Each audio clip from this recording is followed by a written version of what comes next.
وہ کر لیتے ہیں. کیوں کرتے ہیں وہ, یہ آپ کو بتائیں گے زبیر. دیکھیں نا, یہ ہوتا ہی ہے. پہلے تو میں ان کی بات کو انڈورس کر دوں. ہمارے گھر میں جیسے مثال کے طور پہ پہلے میں بتاتا ہوں بجیا ہے کیسی, تھوڑی سی 1-2 جملوں میں آپ کو بتاؤں, یہ 1-2 منٹ کے اندر میں آپ کو بتاؤں. ہمارے گھر میں پچھلے 45 ڈیز مسلسل مہمان رہے. ان کی خاطرداری کرنا, خیال رکھنا, کھانے پینے کا انتظام کرنا, وہ ساری ان کی ذمہ داریاں تھیں.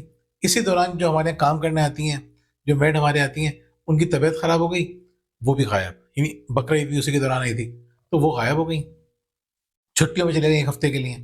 وہ کام جو ڈبل ہو گئے تھے مہمانوں کی آنے کی وجہ سے, 2 فیملیز آئی ہوئی تھی. پھر میڈ کے نہ آنے کی وجہ سے وہ ذمہ داریاں اور زیادہ بڑھ گئیں. بالکل لیکن ایسے پھر بھی یہ لگی رہیں. تو میں نے, ایک ہمارے جاننے والے تھے, تو میں نے اس سے کہا کہ یار میرا کمرہ نا آج کل تھوڑا سا اپ سیٹ ہے, تھوڑا سیٹ نہیں ہے کمرہ نا, کپڑے وپڑے یہاں پھیلے ہوئے.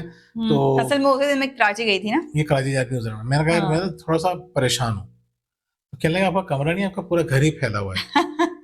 میں نے کہا پورا گھر تو نہیں پھیلا ہوا. میں نے سوچا نا لاؤنج بھی ٹھیک ہے, 2 کمرے گیسٹ کے پاس ہیں, ڈرائنگ روم بھی آلموسٹ ٹھیک ہی ہے. میں نے کہا اچھا, میں نے پورا گھر کیا کچن دیکھا آپ نے؟ میں نے کہا ہاں دیکھا ہے.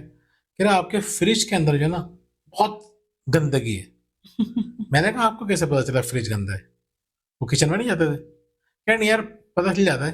میں نے مجھے پتا چل گیا, کیسے پتا چل گیا آپ کو؟ تو میں نے فریج جا کے چیک کیا, وہ کہہ رہے ہیں فریج میں آپ کے اسمیل آ رہی ہے. میں حیران ہوا کہ تو تصور ہی نہیں ہو سکتا کہ عام طور پہ کسی گھر میں بھی اسمیل نہیں آتی فریج کے اندر سے. میں نے خود اسپیشلی جا کے دیکھا, فریج میں اسمیل نہیں تھی. تو میں سمجھ گیا کہ تھی خبر اچھی مگر اہل خبر اچھے نہ تھے. ان کو جو خبریں پہنچ رہی تھیں وہ ٹھیک نہیں تھی. اسی طریقے سے اسی دوران انہی 45 ڈیز کے اندر ہمارے ایک بہت اچھے دوست ہیں, تو وہ اسکول کے بچوں کو ہمارے یہاں لے کر آئے. تو تقریباً 25-26 افراد وہ تھے. باقی ہماری 2 فیملیز رکی ہوئی تھیں ہمارے پاس, دوسری فیملیز تھیں. وہ وجہ کی بہت اچھی دوست ہیں ثنا, میرا دوست ہے فیصل. تو ثنا بہت کوآپریٹیو ہے, کچن وچن ہر جگہ لگی رہتی ہیں ساتھ ساتھ. تو اب وجیہ صاحبہ کے بعد جب مہمان آنے لگے, میں کہا میں باہر سے کھانے کا انتظام کر دوں گا. تقریباً 40-50 لوگوں کا انتظام کرنا ہے. 25 وہ 2 فیملیز وہ, پھر ہم محلے میں بھی شیئر کرتے ہیں, ہمارے محلے والے بہت اچھے ہیں. تو وجیہ نے کہا کیا ہو گیا آپ کو, بچے جو ہیں وہ 10 دن سے باہر کا کھانا کھا رہے ہیں, وہ گھر کا کھانا ملنا چاہیے. انہوں نے ڈنر ارینج کیا, اگلے دن کو نکلنا تھا کراچی کے لیے. تو کہ یار ناشتہ وہ کیا کریں گے, وہ ناشتے کا بھی انہوں نے اعلان کر دیا کہ میں رات میں, یعنی کہ وہ 12-1 بجے جا رہے ہیں, صبح 7 بجے ان کے ناشتے کا انہوں نے کہا میں ناشتہ بھی کر دوں گی تقریباً 30 لوگوں کا. اس میں انہوں نے چنے کا سالن بنایا, آلو کی ترکاری بہت بہترین بناتی ہیں, بلکہ ان کا جو ہادیاز کچن کا چینل تھا اس پہ بھی پڑی ہوئی ہیں, اب تو انہوں نے اس چینل کو چھوڑا ہوا ہے. تو کہنے کا مقصد یہ ہے کہ یہ بہت خوشی سے کرتی ہیں. ایسا نہیں ہے کہ میں نے ان کے اوپر کوئی پریشر ڈالا ہو, یا میں کہتا ہوں, یا کسی خوف کی وجہ سے, یا لوگوں کو خوش کرنے کی وجہ سے نہیں. شوق ہے ہمارا, یہ شوق ہے, انجوائے کرتی ہیں, خلوص سے کرتی ہیں.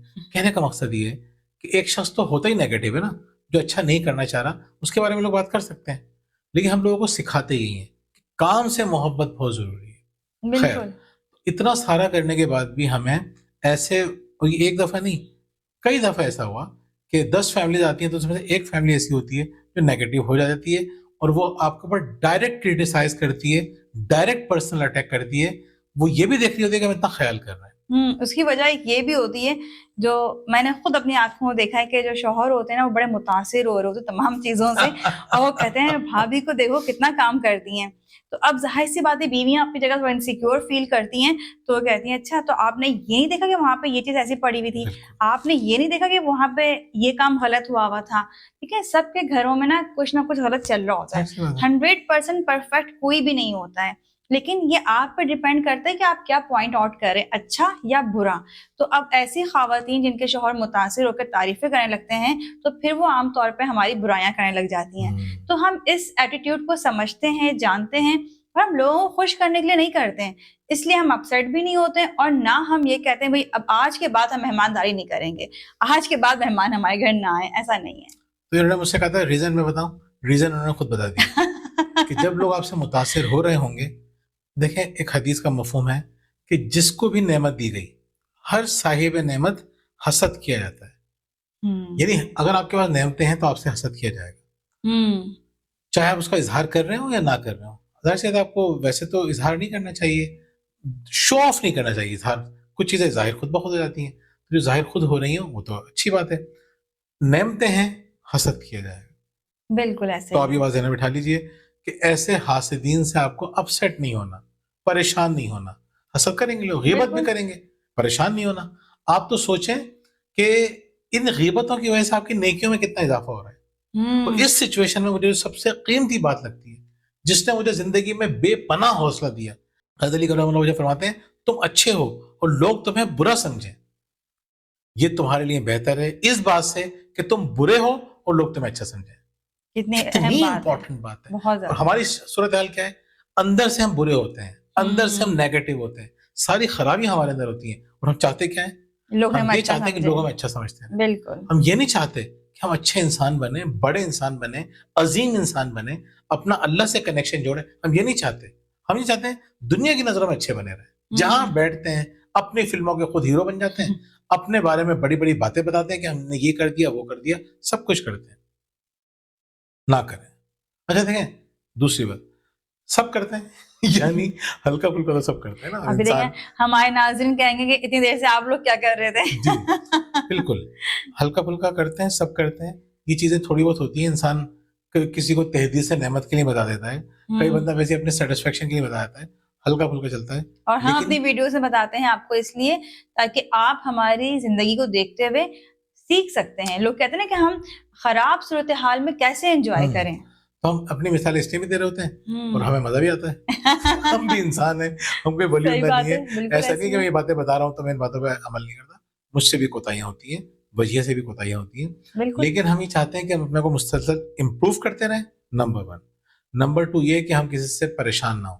یقین کریں ان باتوں کے بعد، یعنی لوگوں کے نیگیٹو جملوں کے بعد، ہم نے اپنی روش ترک نہیں کی. ہم جو کرتے تھے ہم کر رہے ہیں. D30 میں آپ کو بتا چکے پہلے. ہم لوگ لوگوں کی باتوں سے پریشان نہیں ہوتے. بالکل. اللہ کا بڑا احسان اور ہے. آج کی ویڈیو کا مقصد بھی یہی ہے کہ آپ جو کام کر رہی ہیں وہ اللہ کے لیے کرتے رہیں آپ وہ کام، اور دل برداشتہ نہ ہو کہ لوگ حسد کرتے ہیں، غیبتیں کرتے ہیں، ہماری ٹانگیں کھینچتے ہیں. تو ان چیزوں کو دل سے نکال دیں. جس کے لیے بھی جو بھی کریں بس خلوص کے ساتھ کریں بالکل. اور انجوائے کریں. ایسا نہ ہو کہ آپ کام بھی کر رہے ہوں اور ساتھ میں آپ کا منہ بھی بنا ہوا ہو، آپ کو برڈن لگ رہا ہو. مجھے امید ہے کہ جب ہم صرف اللہ کے لیے کریں گے تو زندگی سے depression, frustration, anxiety, stress, tension, ساری کی ساری بیماریاں نکل جائیں گی. کیوں؟ کیونکہ آپ اللہ کے لیے کر رہے ہیں. بندوں کے لیے کریں گے یہ ساری بیماریاں آپ سے چمٹ جائیں گی، آپ کو ہلکان کر دیں گی. کمنٹس میں آپ لازمی ہیں بتائیے گا کہ آج کی ویڈیو سے آپ نے سب سے بڑی بات کیا سیکھی ہے. اس کے علاوہ اگر آپ ہماری کتابیں شکریہ، پرورش اور تربیت حاصل کرنا چاہتی ہیں تو ہمارے دیے گئے نمبر پر رابطہ کر سکتے ہیں. اگر آپ چاہتے ہیں کہ آپ کے اور آپ کے بچوں کی لائف آرگنائز ہو جائے تو ہمارے پاس موجود ہیں 2 پلانرز. بڑوں کے لیے ہم نے ڈیزائن کیا ہے مائی ڈیلی پلانر، اور بچوں کے لیے ہم نے خاص طور پہ ڈیزائن کیا ہے اسٹوڈنٹ ڈیلی پلانر، جو آپ حاصل کر سکتے ہیں ہمارے نمبر پہ کانٹیکٹ کر کے. اس کے علاوہ اگر آپ کی زندگی میں مسائل ہیں، گھریلو پریشانیاں ہیں شریک حیات کے حوالے سے، یا بچوں کی وجہ سے پریشان ہیں اور ہم سے آن لائن کوچنگ کروانا چاہتے ہیں، تب بھی آپ ہمارے دیے گئے نمبر پر رابطہ کر سکتے ہیں. بہت بہت شکریہ. اللہ اللہ حافظ. حافظ.